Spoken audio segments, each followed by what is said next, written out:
Good morning, all, guys. Thank you so much for that wonderful music.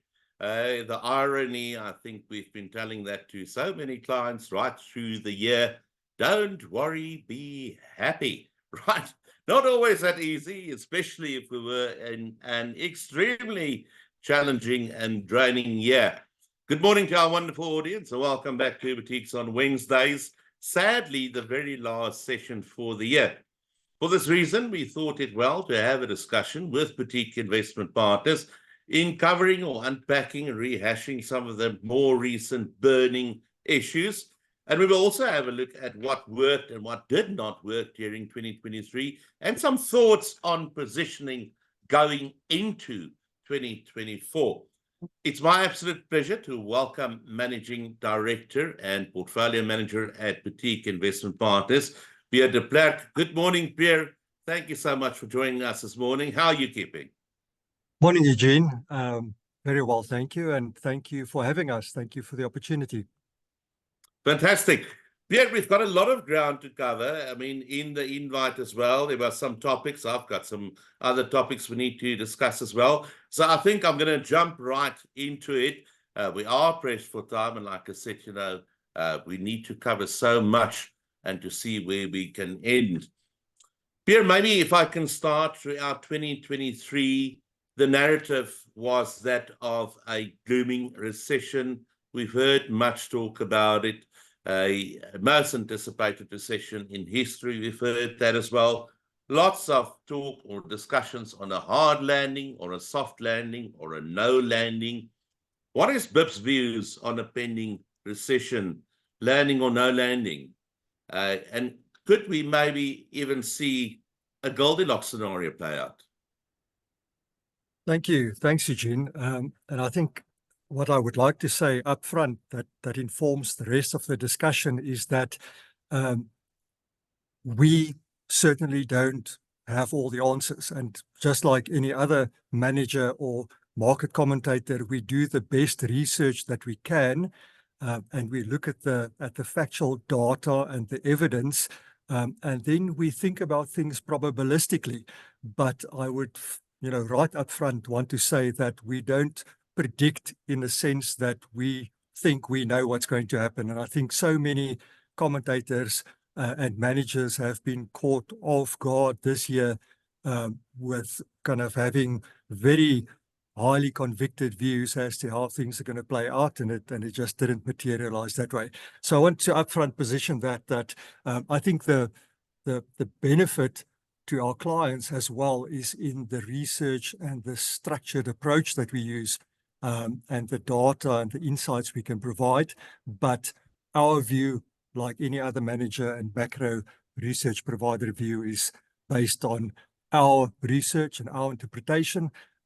And there's much still to play out. So to turn to your question, you're absolutely correct that during 2022, last year, as the US Fed started to ratchet up interest rates quite aggressively, the prevailing base case thinking at the time was that that is going to slow down the US economy materially, and that there is going to be recession risk in 2023, in this year that we had. And there was a number of very evident data series or graphs that we observed at the time and the market observed. And one of those were the inverted yield curve. And I think we can talk a bit more about that later. I've got a graph on that, but an inverted yield curve, and here we speak about the US yield curve, has been very successful historically in predicting or foretelling a recession. Now, there's lots of technical reasons for it, which we don't need to go into, but suffice to say, if 8 out of the 9 previous recessions in the last 70 years or 60 years were front run by inverted yield curve, we felt that is a serious signal to take notice of. So the prevailing market sentiment last year was one that a recession is going to come in 2023. And as you rightly pointed out, it has not arrived yet. So the big question in 2023 turned out to be, why hasn't the recession not happened? Is it cancelled? or is it merely delayed? And the short answer is we still don't know, because many of these metrics that we look at are still pointing to red lights, to concerning signals. The yield curve remain inverted, interest rates remain high, and the inclination from the Fed is that they're going to keep it high for much longer. And we'll also talk a bit about why that might be the case. So thinking about the impacts, it might well be that the recession is delayed because of certain factors, and that's the real surprise for this year. And those factors were the fact that there has been a few things happening that is atypical compared to normal, historical, typical cycles. And those atypical things are really on the back of the COVID pandemic, the excess savings that accrued in the US. So at the peak, US consumers accrued $2 trillion of excess savings, excess meaning over and above that what they otherwise would have had. And we know from anecdotal evidence at the time that many households in the US were better off having been furloughed and having received stimulus checks than what they would have been had they remained in employment during the COVID period. So they had this excess savings buffer over the last number of years, and that has definitely buffered the consumer and buffered the US economy. But the very important point is that that excess savings has been spent down incrementally over time, and I can maybe, for color, show that on a graph that there was this huge savings build up during the COVID period, and then they did spend it down in the last 2 years. But it will run out eventually, and we're probably close to it. This graph is not 100% up to date. More recently, the reports were that we're down to between 100 million and billion and 200 billion of savings. And if you project it forward, it looks like it will be sometime in the first half of next year where this excess savings is run out. And the chance is that that might be the point where the real belt tightening need to happen by the US consumer. So that might have an impact in slowing the economy and certainly impacting company earnings further. And the second atypical thing that happened was, as the Fed was quite aggressively raising interest rates, the US government on the fiscal side were actually doing things that were offsetting the efforts of the Fed. So they increased their deficit by spending on a number of initiatives, and that put money into the economy while the Fed was trying to withdraw money from the economy. So there were these two very big atypical factors that probably delayed the recession. It might well be that we have a mild recession or a soft landing, and I think in the last number of months, as it became evident that the Fed has probably reached the peak of the interest rate cycle. How high or how long they're going to keep it high is a different point to discuss. But as that sense started kind of taking hold in the market that we are at or close to the peak of cycle, the narrative of a soft landing as a base case started coming through more strongly, because the US economy still is on its feet. It has been very robust for these atypical reasons we mentioned, and the base case certainly moved from one that was more pessimistic to one that now speaks to some sort of a soft landing or a mild recession. Bottom line is, as long as the yield curve is inverted, as long as the economy keep on slowing, as long as inflation is still above target, although all these things are moving in the right direction, we are not of the view that a recession has a zero probability. And I think, coming back to my opening statement, we need to think probabilistically about things. You know, it does not serve us or our clients well by taking a binary view and saying we're very certain it's going to be a soft landing or not even a recession, or we take a binary view on the other side that it's going to be a hard landing. The base case seems to be on the softer side, but the probability of a more serious recession, just because forces are building up below the waterline and ultimately tips you into a recession, as it has many times in the past, and surprised the market, that probability is not zero, or not even particularly low, and therefore we do think we need to defend portfolios against what might happen if that happens. Sorry, that's a very long opening answer to your first question. No, but I think very important, because that's kind of stuff that everybody wants to know about. Pierre, I want to stay in that point that you made, high rates for longer. You've mentioned, excess savings depleting. But surely if you have high rates and the Fed keeping it perhaps high into or through 2024, it does mean less liquidity in the market, higher cost of capital. We've seen some companies already starting to refinance at higher rates. But ultimately, this must impact on earnings growth and, obviously price. What are the views of some of your managers you employ? Are they more defensive, given the scenario that we're in, or does some of them just remain bullish? Yes, what makes a market is different views, I suppose, and we always have that, but we are certainly now in a situation where there are very disparate views between managers. And what that really means is there are managers that give attention to the warning lights. I think of a manager like 361, who we historically, I think, would have viewed as quite a risk-hungry manager. Not to call them an aggressive manager, but a manager who is prepared to take risk when they think it's appropriate.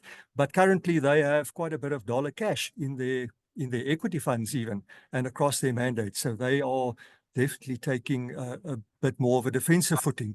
Other managers, well-known ones like Gail Daniel at 91 is very concerned, and significantly de-risked to the point where it stands out.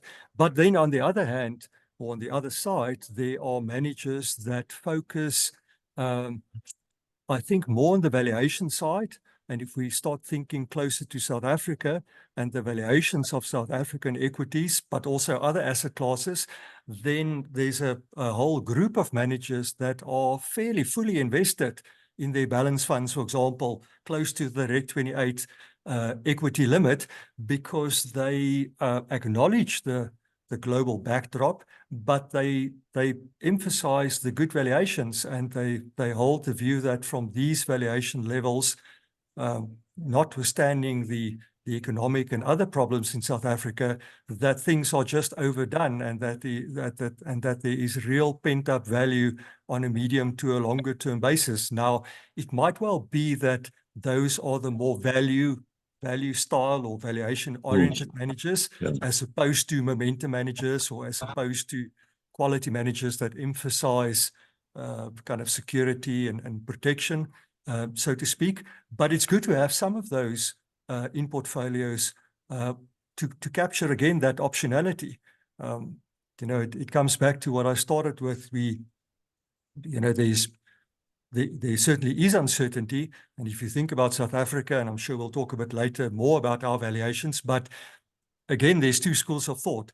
There's a school of thought that says South African equities and bonds, for that matter, are priced correctly, in the sense that they reflect the poor economic conditions and the concerns surrounding South Africa. And therefore, you must not expect these fireworks, because it's really just priced cheaply because it should be. But then there's another school of thought that says, no, it's because we've become a neglected market. A lot of good companies are being pulled down just with everyone else. Much of our earnings come from overseas, so it's not even exposed to South African economic fundamentals per se, but they just get sold down with the rest of the market as foreigners withdraw from our market. And many of those points kind of resonates with one. It's easy to see how a neglected market can get overdone to the downside, and that value can appear The question is then, how does it unlock? And again, one can talk about the scenarios, but potentially it could be China getting its act together eventually, and we can talk a bit about our views on China. Maybe that's a contentious point, but I think there's probably excess pessimism about China currently, and if they at the margin start stimulating more aggressively, and a few things work out for the positive side, then they can kind of really be a counterbalance to the US in the world, economically speaking, as the second biggest economy, and they can pull other emerging markets in South Africa with them, and that speaks to the commodity complex, but it also speaks to just improved sentiment, and I think that's what we need in South Africa. So I think the bottom line about South Africa, and I think back to your point about managers, many managers acknowledge the good valuations and point out that if sentiment changes and the foreigners come in, it happens very quickly, and they can very quickly push the market. And if you're not there, potentially you lose out on that. That's a point that Fairtree, for example, have made over and over in presentations in the past, and that also resonates with us. You must think about what the external influences on South Africa and on our portfolios might be, rather than focusing exclusively and myopically on South African fundamentals, because we are a small, open economy, and whether it's our currency or our asset classes, we are certainly exposed to the influences from the outside world. Yeah, very interesting. I want to come back to the SA equity conversation, obviously, also a burning issue, more or less. But let's stick to the comment that you made on China. Exactly that, beginning of the year, so many managers got up on stages, beating the drum on the Chinese economy opening up and how that can benefit things like resources, emerging markets, and places like SA. And with that, also beating the drum on SA bonds. But as the year unfolded, both of those positions disappointed. So I want to test BIP's views. Did you at any point of time take any active positions around either China, the unlocking of China, explicit exposure to China, and or in SA bonds? Bit of a loaded question. And if you did you at any time during the year change your mind? Yes, the answer is we did have positions, or we do have positions in both of those, and it's a fairly, like you said, a packed question to answer. So let's tackle it one by one. Yes. I think bonds is potentially the easier one, even only at the margin. But I think the reality is globally, as well in South Africa, because rates increased on the short end, but also because, for various reasons, inflation concerns, concern about the fiscal health of the US and the moves by rating agencies. That's an interesting topic to discuss, whether the credit worthiness of the US is actually starting to play a factor in their long bond yields. But through this combination of events, bonds globally and in SA actually offer you very healthy yields. And we certainly a year ago already started, positioning in that, acknowledging that you're getting a good yield. But the big surprise, as you said, for this year was that yields went from looking good to looking even better, meaning you got a bit of a rough ride on the capital value side of the equation. But and it's been volatile, so it's been up and down. But year to date, I think bonds marginally outperformed cash in South Africa. So although it's been a bit of a wild ride, if you look at the very latest point, they've pulled in neck with each other. But the yield offered by bonds is a good one. And if you think globally as well, for 12, 13 years after the financial crisis, all the talk, because of the zero interest rate and the long bond yield, and the low bond yields, all the talk was about the fact that the 60-40 portfolio, the typical balance fund that also invests in bonds, that's dead and over forever. But how quickly things have changed, with US 10-year yields now close to 5% in a international context, that is a very good yield to a harvest, and it's also a very good entry point. If you think that yields will eventually drift lower as inflation gets under control, and you will get capital gains from it. So we were positive about both global and South African bonds, and we hold positions in both, and we maintained them. We did not reduce them. If anything, from time to time, we contemplated whether we should increase them. But as you rightly pointed out, that has not been rewarded this year yet, for a few reasons. But we do think, with these entry yields, it is a good prognosis for the future. And I can maybe illustrate that by showing you a graph. If I can just find it quickly.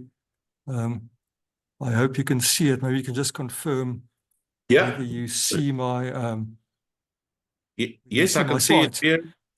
So this is a graph that looks at the historic kind of situation for the Albee.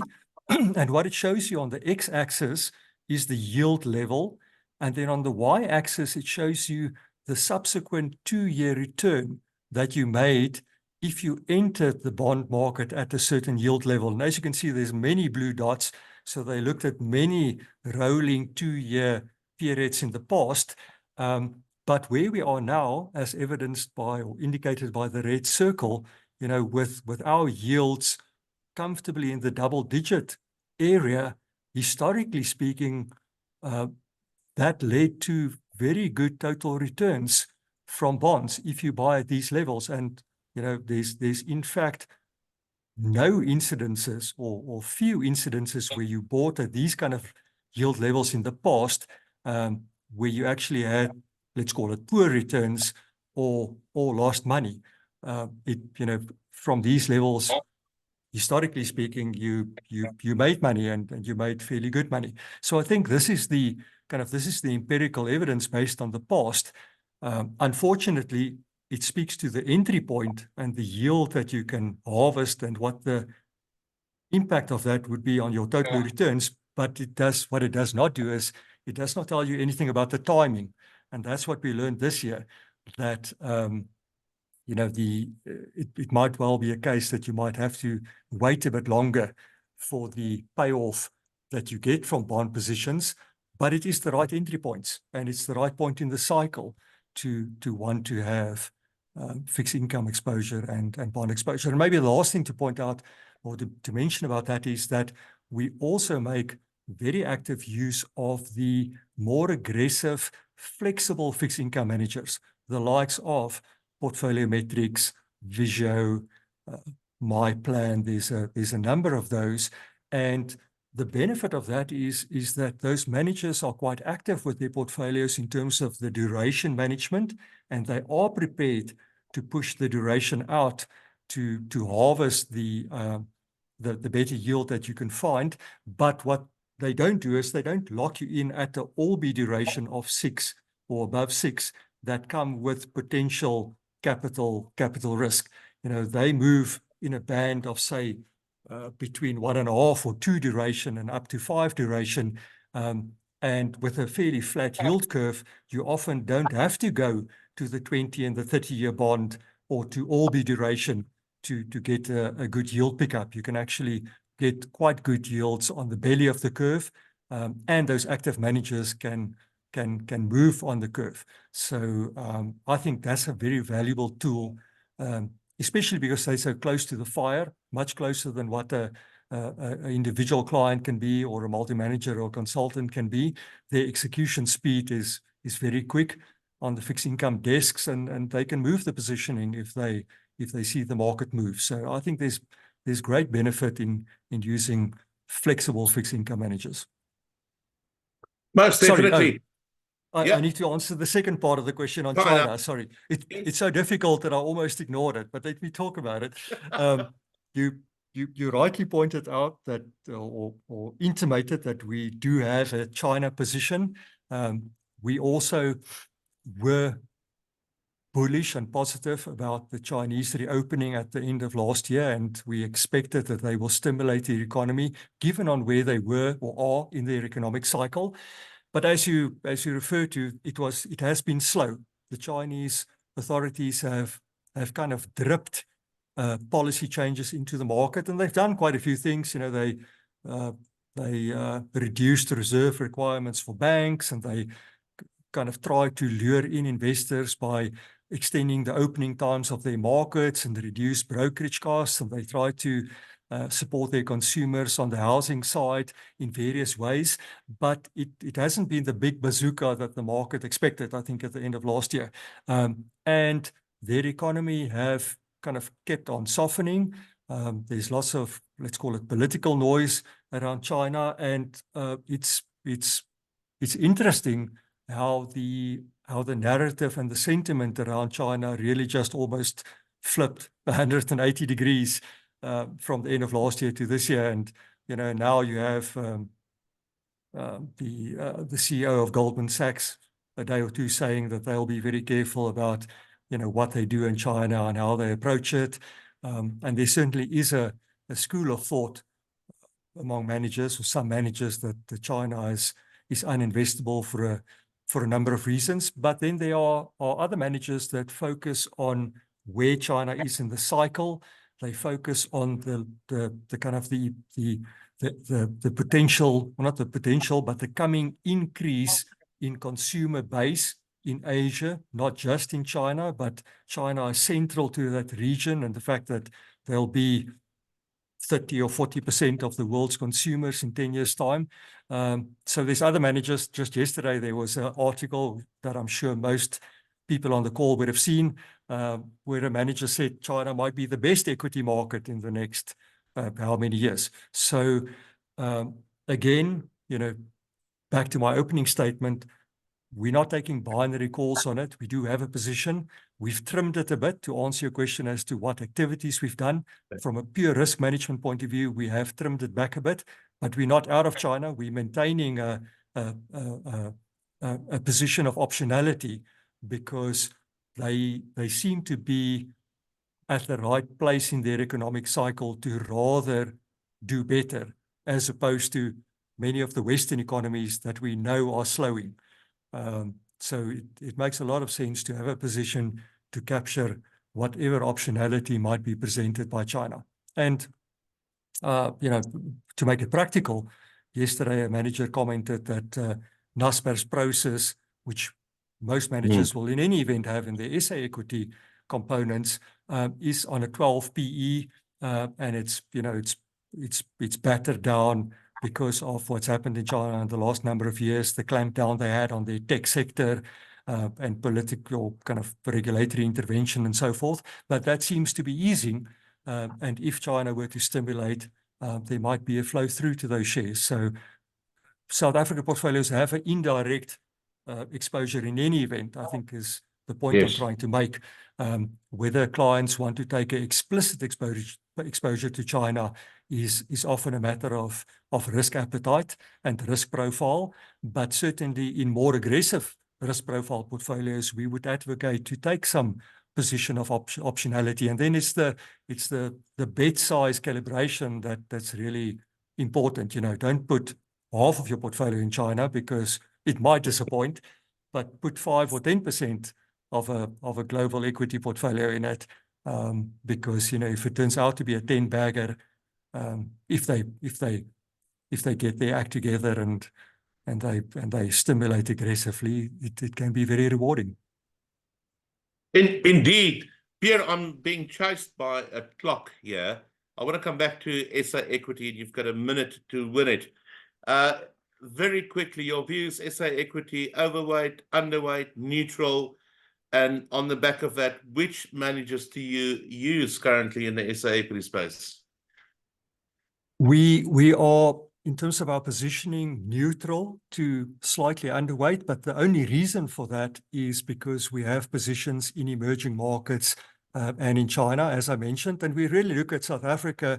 You know, one view that one can take on the matter is to say South Africa certainly is part of the emerging market basket, so you really need to look at your SA exposure your EM exposure and any specific exposure that you might have, like China, holistically, and that's what we kind of choose to do. So we might have a slight underweight in SA, even though the valuations are good, but only because it's a single market with single market risk. But we compensate for that with the EM and a China exposure. So overall, we're probably neutral in the EM basket, whereas we want to be a bit underweight the developed markets, also not materially underweight, because we saw this year you can't bet against the US economy and that market. There will always be opportunities. Good managers will always find opportunities there. So you can't take the binary attitude that you want to be out of the US market, but you have to acknowledge valuation differences. And the reality is the US market is double as expensive as emerging markets. And that must be one of your anchors to say, well, in the fullness of time, valuations will play a role.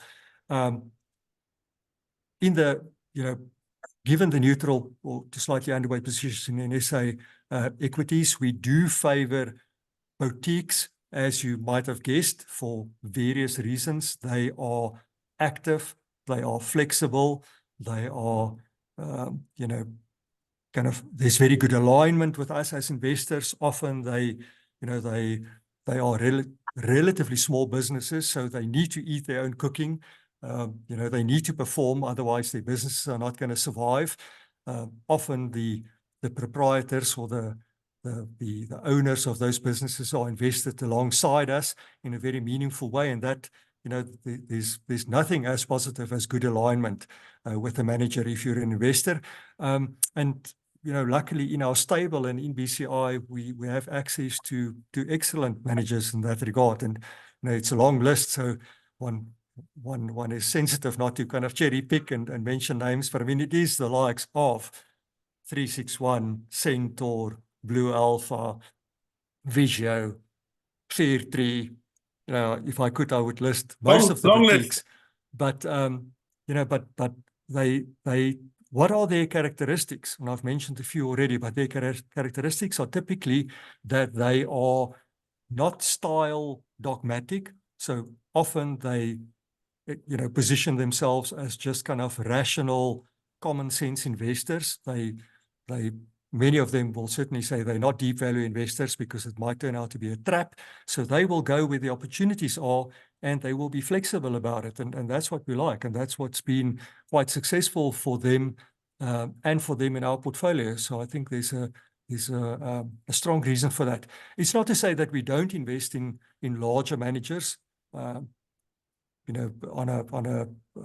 On a selective basis, we certainly have exposure to larger managers, especially where they represent kind of, let's call it unique styles or styles that have a very strong expression. So if you think about the quality style, there are fewer good examples of a true quality manager as 91 in their quality franchise.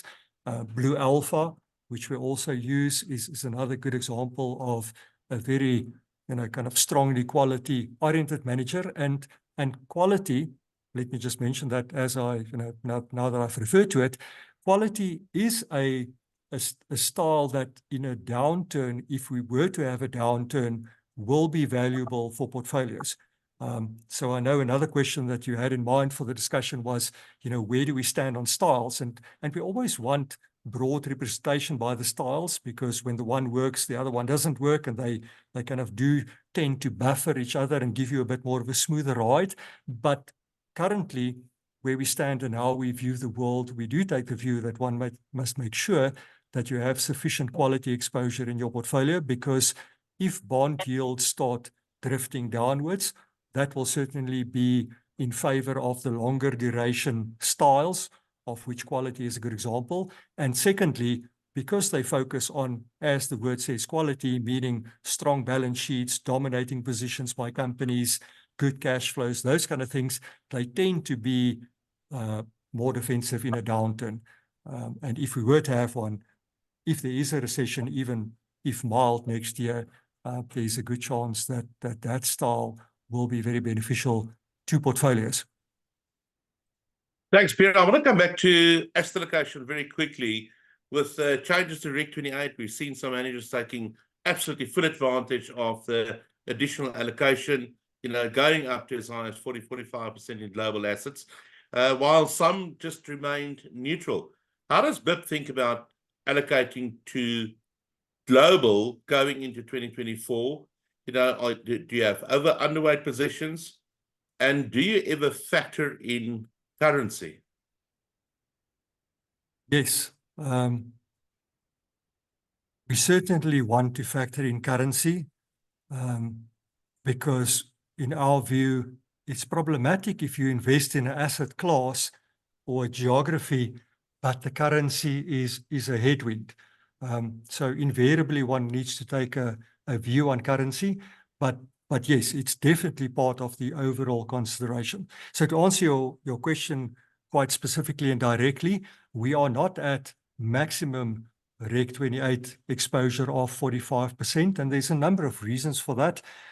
One reason is that certainly, as I already pointed out, developed market equities on the valuation side are more expensive than South African equities and most emerging market equities. So we need to reflect those valuation differences. But if we turn to the currency, the rand is very cheap, or very weak, I should say. And if we look at the long-term graph that everyone produces, so there's no kind of particular magic in it, but it has worked well over time, the long-term purchase power parity graph, to indicate when the rand is at extreme levels. And as you can see from this graph, where we currently are around about the 18.5 to 19% level, we certainly do have a very weak rand. Now, we would be the first to acknowledge that South African fundamentals has certainly deteriorated in the last decade or so. If you look at our debt levels and the Eskom problems and the logistical problems, there's a lot of negatives for our economy, and that will, and foreign flows is another one that one can mention, that will definitely weigh against one's currency. But what we are concerned about at these very extreme levels is the impact that external influences might have. And, to be so specific about that, if the dollar were to weaken a bit, maybe because the interest rate differential between the US and other countries kind of narrows, maybe because China starts stimulating more aggressively, and there's at the margin a rebalance in the economic balance of the world. Those are external factors, that can make the rand strengthen by a rand or two or three, or even four, as it's done previously when it gets to these extreme levels. It's very difficult to call. I think, thinking more long-term, most of us will say in 5 to 10 years' time from now, we won't expect the rand to be stronger than 18 rand. So the rand will definitely have a weakening trend into the future for reasons that are well understood. But the concern for portfolios is, markets look 1 to 2 to 3 years ahead maybe, and what would be the effect on our portfolios if external influences were to strengthen the rand a bit. So in conclusion, we think there'll be better opportunities in the shorter term to go to maximum foreign compared to now. And at the investor planning level, we often get the question as well, should clients take money out of the country now or should they not?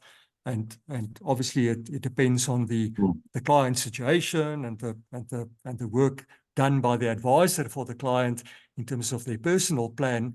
But, as we've often said in the recent meetings, our view would be that at least you need to phase it out if you want to take money out. Because if you look at this graph, it certainly isn't at the extreme point, and it looks, if you compare it to previous extreme points like that, that the rand could come back by a few rand in the short to medium term, even if it's due to foreign or external influences, and one needs to think about that.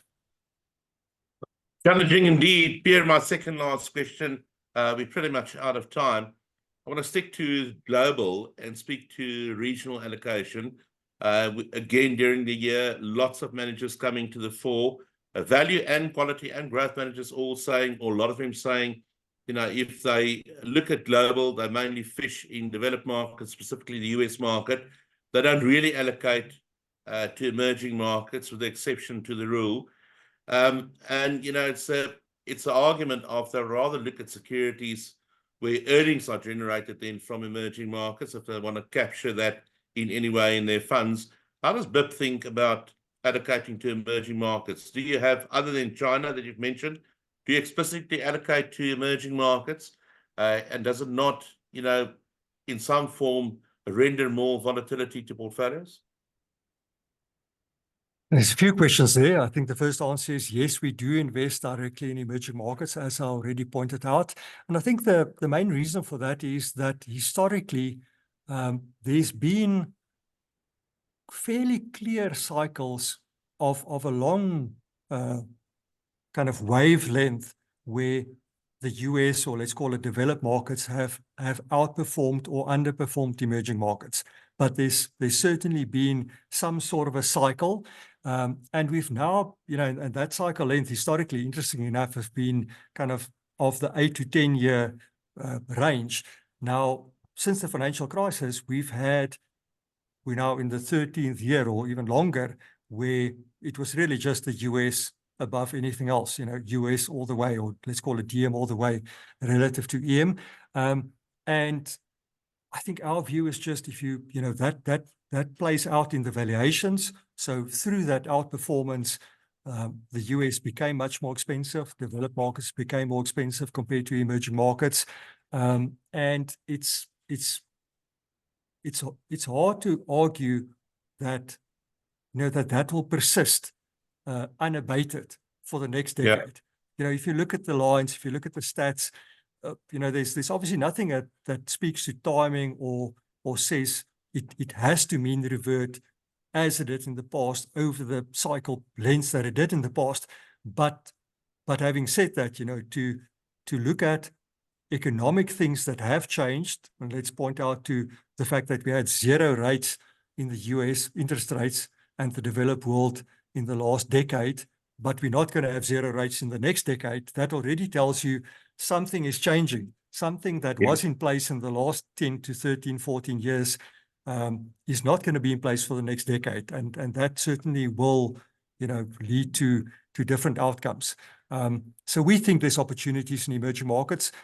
As you pointed out, there's different ways of playing it. You can choose to invest with a developed market manager that invests in European luxury goods that are sold to the Chinese consumer market, and that's a perfectly viable way of capturing that. And whether you invest with Linsell Train or Fundsmith or whoever to try and capture that, that's a good way of doing it. But equally so, there are specialist, very good emerging market managers, and even locally, the Coronation Emerging Market team have proven themselves over the years to be good in that space. They have their ups and downs as well, but they've delivered good returns over the long periods of time. If you look at the feeder space, there are very good international managers like GQG and Sands Capital that have emerging market specific funds and specific capabilities. And we also highly rate them. So there's certainly opportunity to take exposure to emerging markets. But again, back to my point, don't approach it, we would advise, in a binary sense. Think probabilistically, think of the position size that you want to take in a portfolio to have optionality to these opportunities, but don't approach it in a binary way. And that goes to the US as well. The AI-fueled tech rally seems to have cooled down a bit, but it can still reignite again. There's lots of, the papers are full of what's happening at ChatGPT or OpenAI and what might come next. And it's not to say that very narrowly driven market in the US can't keep on going in a thematic way for another period of time. And the US is a monster of an economy. It's a very liquid, kind of broad market. It is the gold standard. if things go wrong in the world, money tends to flow to the US. So one must never forget those, those truisms that we've learned through experience in the past. So valuations are expensive, but maybe that speaks to having good active managers on the global side, as opposed to investing in the headline indices. Because if you get these concentrated, narrow markets, Yeah. one needs to position your portfolios accordingly. Peter, it's been very insightful indeed. We've covered quite a bit of ground. Maybe as a wrap up, can you give our audience a sense, of what services does BIP provide to intermediaries out there? You literally have a minute. Thanks for the opportunity. So primarily, we share the kind of insights, I suppose, and the research that I've been speaking about. So we do a lot of internal research that we share with our clients, both in written form through various research reports every quarter, but also in investment committee meetings with them. We can also share it with their clients and talk about the markets, but also their portfolios directly to their investor clients if they require assistance with that. So research and insight and IP is the main thing that we provide, and obviously that needs to be implemented. So when it gets to implementation stage, then it's all about working with our advisor clients to design their product ranges, assist them with the portfolio construction, bringing all the pieces together, advising them ongoing on the management of that, and that speaks to the macros, it speaks to the asset allocation. It also speaks to the manager selection and deselection. To that effect, we obviously do a lot of manager research and DD work that we share with clients. We prepare buy lists, which we keep updated. So if a manager or if a client want to start a new portfolio from scratch, if you want to kind of say it, so to speak, then there's a buy list that one can refer to as a starting point. And you can know that it's been filtered and analyzed quantitatively in a very objective way. It's not just a BIP portfolio manager's kind of subjective opinion on a manager. It's actually a very transparent quantitative screening of managers, and that those results can be made available. But as I say, it gets produced, or the final output is buy lists, which are valuable. So yeah, there are various ways in which we assist our clients with their portfolios, with their communication, with speaking to their investor clients. Risk management is a very important part of it. As a multi-manager or consultant, we want to, our main skill is to try and deliver a more steady progression of returns, because we understand advisors need to keep their investors invested. Otherwise, all is lost for everyone. So a multi-manager or a consultant does not have as its primary aim to be top decile, because frankly, no matter what manager you look at, top decile performance is not static and persistent. If you're top decile, you're probably going to be bottom quartile or bottom half some periods of time. So we rather want a more smooth progression, and you get that through good risk management and through diversification across managers and styles and asset classes and geographies. And to end with that song, Not to Worry, Be Happy, because BIP is there to assist in all these difficult kind of decisions. Pierre, thank you so much for sharing these insights. Been very useful indeed. Hoping to see a lot more of you and the BIP team in years to come in 2024. From Robert Walton, Tanya, Olga, and the entire BCI team, to our audience out there, thank you so much for your continued support. We remain ever grateful. We wish you a very wonderful festive season with well-deserved rest after this draining year, and preparing for what we think, 2024 to be a great year going into. But time will tell. Keep an eye out for invitations from the BCI marketing team on our events to follow for 2024. We are going to retake boutiques on Wednesdays, and we are going to kick off with the National Roadshow early Feb as well, coming directly to you. Enjoy this time with your families, spend it well, and we look forward to seeing you all in the new year. Be safe, and please come back to us, and we'll chat to you in the new year. Thank you so much.